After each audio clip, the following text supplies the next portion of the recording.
Nosotros somos Jacqueline Lima Aguilar, Auril Larisa Rivera, Valeria Rentería Gómez, Manuelita Hernández Ramírez, y les vamos a presentar el tema de análisis diferencial de la acumulación de capital en México del año 2000 al 2023. utilizando el método de Solow-Swan y diferencias finitas.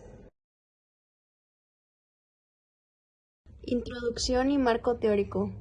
Para comprender la evolución de la economía mexicana, es imperativo distinguir los pilares que la sostienen, tal como se establecen en el marco de este estudio. Tenemos el crecimiento económico.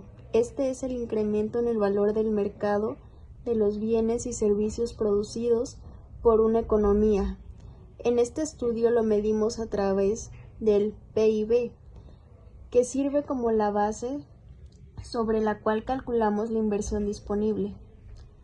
Después tenemos el desarrollo económico, que a diferencia del crecimiento, implica cambios estructurales y mejora en la productividad. El desarrollo se manifiesta cuando logramos que la inversión supere la tasa de depreciación de manera sostenida. Acumulación de capital. Es el aumento neto en el stock de activos físicos. Es el esqueleto que sostiene la producción futura. Relación con el cálculo diferencial. El capital no es un dato estático, es una función continua del tiempo.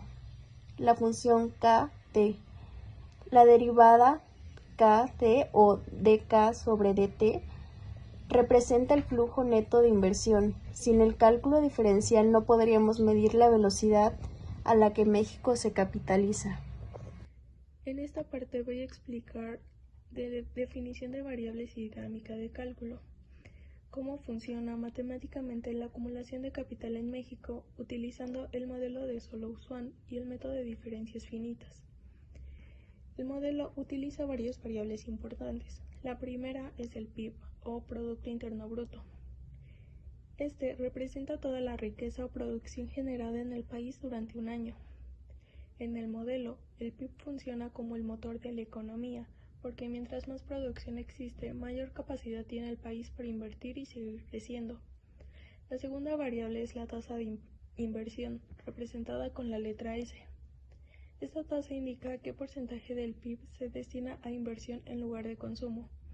Por ejemplo, si la tasa es de 0.22, significa que el 22% de la producción nacional se utiliza para invertir en infraestructura, maquinaria, tecnología o proyectos productivos. Después tenemos el stock de capital, representado con la letra K. Este concepto se refiere al conjunto de bienes productivos que ya posee la economía, como fábricas, carretera, maquinaria y equipo. Es importante porque el capital acumulado permite producir más en el futuro.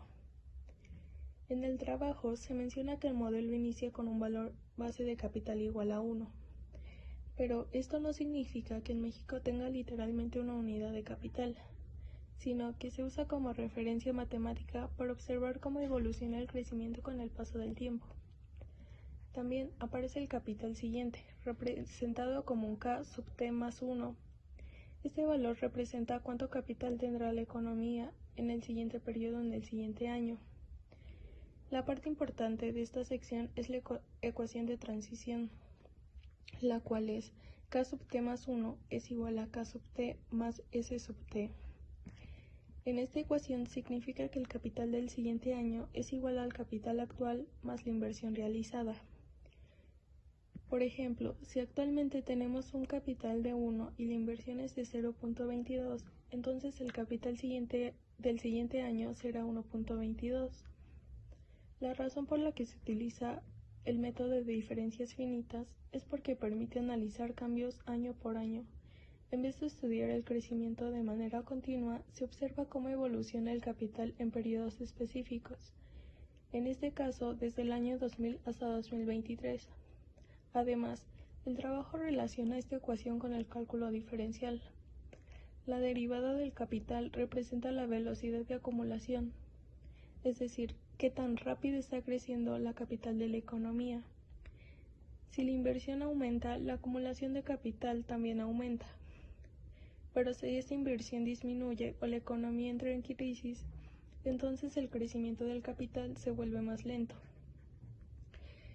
En pocas palabras, esta parte del trabajo establece las matemáticas del análisis, define las variables económicas principales y explica cómo el modelo calcula la evolución del capital mexicano a través del tiempo.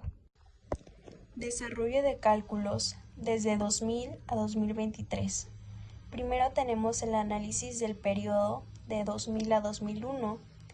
Se analiza este periodo para establecer las condiciones iniciales y la pendiente base del modelo, permitiendo observar la razón de cambio original de la economía al inicio del milenio.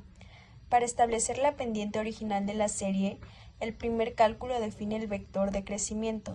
Tenemos capital actual, inversión en decimal, operación, resultado, análisis.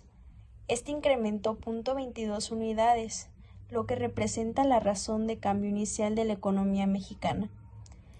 Para el inciso B, analizamos el choque externo de 2009, como ven en la diapositiva, con un capital de 2.4503 y una inversión del 23.25%.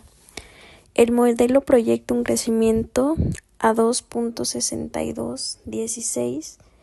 La clave aquí es que, a pesar de la fuerte contracción del PIB ese año, el cálculo diferencial demuestra que no hubo descapitalización. La primera derivada se mantuvo positiva, sin embargo, como pueden notar en la gráfica, la curva perdió inclinación temporalmente, lo que refleja una caída drástica en la velocidad de acumulación.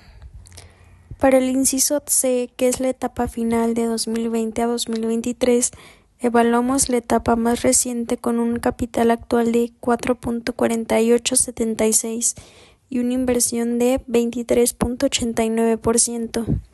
Proyectamos un aumento a 4.6224.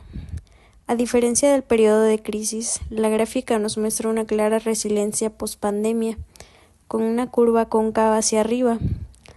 Matemáticamente esto nos confirma una segunda derivada positiva. Económicamente significa que estamos en una recuperación estructural con una formación de activos mucho más agresiva, logrando triplicar los niveles de capital que teníamos en el año 2000.